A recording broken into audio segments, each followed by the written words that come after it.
Hi, I'm Mike, the sole developer of Exodus Borealis, a city building and tower defense game. Welcome to the first development blog. I was conflicted in how to approach development blogs. Progress has been quite rapid in the game's development. To cover everything would feel like a rushed checklist. In addition, I would spend way too long producing videos covering things appropriately, and I would end up reducing my development hours, which is less than ideal. So instead, I thought I'd pick out some interesting pieces of what's being developed and focus on that for a development blog installment. In this first blog, I'll be focusing on the creation of my second island environment. I would say my development strengths are programming, problem solving, and design. Where I'm certainly the weakest is artistic ability. Being in a studio of one, it's essential I find ways to overcome this weakness, and that's what I'll be focusing on in this installment. For the environments in Exodus Borealis, I wanted to have handcrafted islands. While a purely procedural approach in environment generation might be simpler for a developer with limited artistic abilities such as myself, I realized that players have a limited number of playthrough attempts, and I wanted to create a more interesting scenario for the player on each playthrough. Often when playing city builders with random environments, I find that I spend way too much time at the beginning of the game generating a cool starting map with interesting environments. Things like choke points, nice building areas, and an overall aesthetically interesting layout. Before getting into the second island, I want to give a quick overview of the first starting island I created for Exodus Borealis. I wanted to create an open sandbox for the player to get used to the game. To showcase my artistic talent, here's the plan I came up with the first island. Pretty simple. It needed to have some cliffs in the back with a gate for the invaders to attack from, and beyond that, I just wanted an open platform which gives the player the most amount of freedom to build. For the environmental theme of this first island, I wanted some white rock cliffs, some white sand, and a green grass prairie. I first built out the height map for the terrain based on the initial layout, which on its own looks okay. The mountains and cliffs in the back definitely leave something to be desired. I then went and filled in that back area with some textured models of cliff rock faces, ensuring that they blend nicely into the height map, and that made a huge difference. It looks much better. After building up a large enough population on the first island, the player can then send off a colony ship to find additional islands to settle. That's where the second island will come into play. For the second island, I wanted to draw inspiration from the black and green of Iceland. I've always found the Icelandic landscapes to be breathtaking. As you can see from these images of Iceland, there are less traditional cliffs and more eroded slopes. This means a greater emphasis will have to be on the height map terrain that I create, and I can't be as reliant on adding modeled rocks and cliffs as I was on the first island. For the island layout, I wanted to create a more complicated structure than I did for the first island. This will force the player to be more creative in how they will approach and utilize the space they are given. I mocked up the island that I wanted to create. It primarily consists of 3 peaks, with some buildable land that has been created through erosion between them to build upon. While I'm not creating purely procedural terrain, I am using several procedural tools to aid in the crafting of this terrain.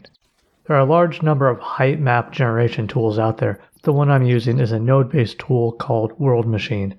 It's been around since I got into graphical programming nearly 20 years ago. I've always enjoyed playing around with it making terrains. It has a large array of possible nodes used for creation of noise, manual placement and overriding of heights, applying mathematical operations, and the running of physics-based simulations such as erosion and weathering. Using this tool, I was able to come up with the following nodes to give me the height map that I wanted.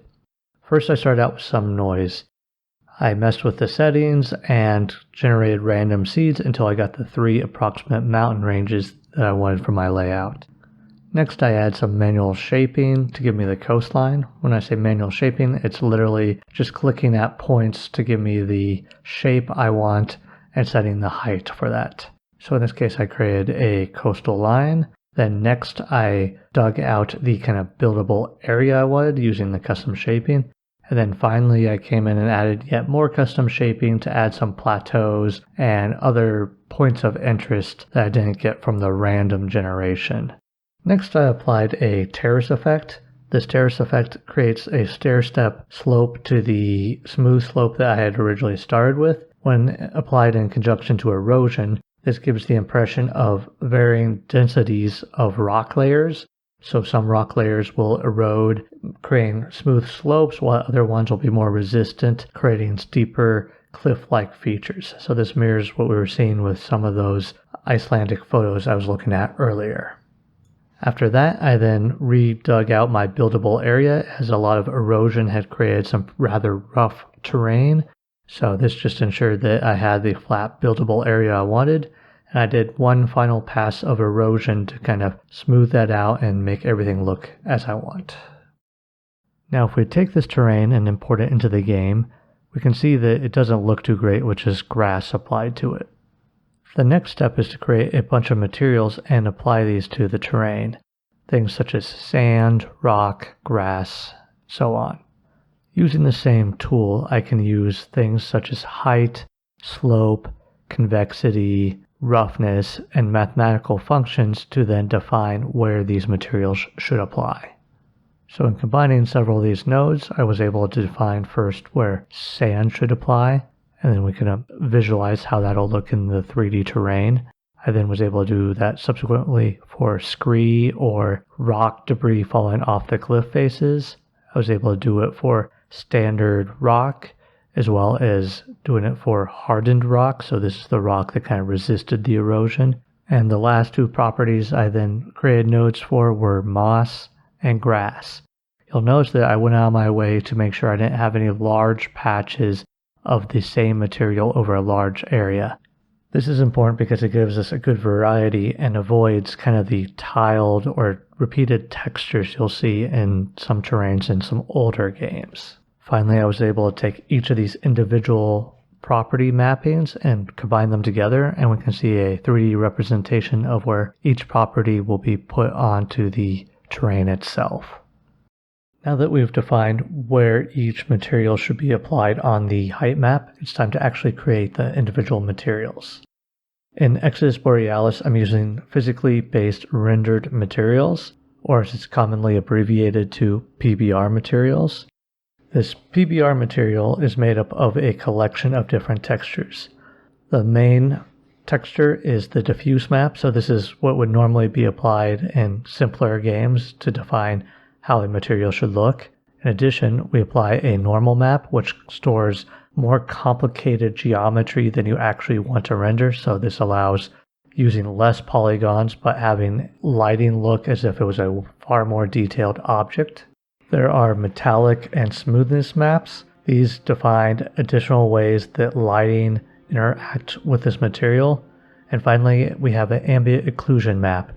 This is a map that defines how lighting works on a much smaller scale, so things such as roughness and small cracks may cause self-shadowing on this material. All of these are combined in a shader or a program written for the graphics card to give us a rather convincing material. So finally, I created the 5 new materials I want for my black and green island environment. After applying them to the terrain, I just had to do a few level item definitions such as set spawn points and boundaries. Many of the other game systems will automatically integrate with the new island environment automatically. For example, things such as the atmospheric fog and weather systems, plant and tree seeding, pathfinding, and citizen planning logic. The last step is to play test. I've adopted a very iterative approach. I'll crank hard to get something in the game, even if it's only in a partially completed state. Then I'll play with it, step back, analyze, make some tweaks, and then get it back into the game and start the cycle all over again. So far I've imported this new island I've designed at least 16 times. This iterative approach summarizes my full game development methodology. Through playtesting, I've already created some large alterations from what I've initially designed just a few months ago. Hopefully this development vlog gave you some insight to how I'm approaching creating pleasing visuals without having a dedicated artist. Thanks for watching this development vlog. I struggled to keep it down to 10 minutes in length. Please let me know in the comments if you felt like I rushed over too many things to keep the video length down. Also, let me know if there's an element to the game you'd like to see covered in the next development vlog. Overall, game progress is progressing at the planned pace. I still plan on having a small internal alpha test in the spring, then releasing to early access mid-summer, and then hopefully I'll have full release starting at the winter of 2021. If you're interested in following the progress, you can subscribe to this channel for further updates. Also, you can wishlist on Steam. I'm a tiny channel and storefront, so every individual engagement makes a huge difference, and you have my appreciation. See you next time.